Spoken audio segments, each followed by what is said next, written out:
in anticipation of continued significant growth in Brunswick County, specifically in and around Ocean Isle Beach, what are your plans to minimize the impact of the tax increases resulting from this growth on existing residents? Well, I got a couple of ideas on that.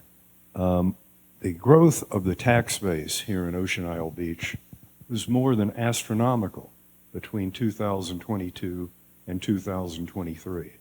You probably have no idea if you haven't studied it, but the tax growth, base growth, was 67% in 1 year.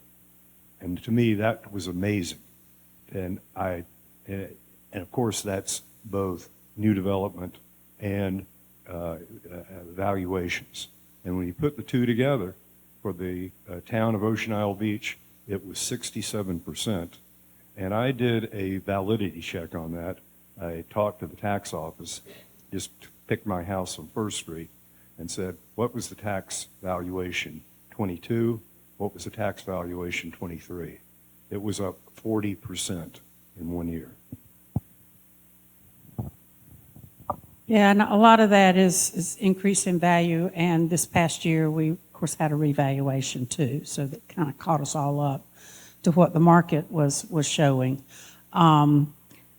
You know, as values go up, you collect more taxes, you know, and within the city, if you're in the city, you collect those taxes. And, you know, everybody's concerned about voters out here in this Tides project. There are pros and cons of having development out there, being in the city limits. You may not want them to be voting, but they do bring in tax base. Did some quick calculations a few weeks ago. I think they'll probably bring in $1.5 million in building fees to this town. Guessing what values will be compared to what things are selling for today, it'll be between $350,000 and $400,000 conservatively that they bring in pay tax dollars into the town of Ocean Isle Beach every year. So, you know, there's pros and cons both ways.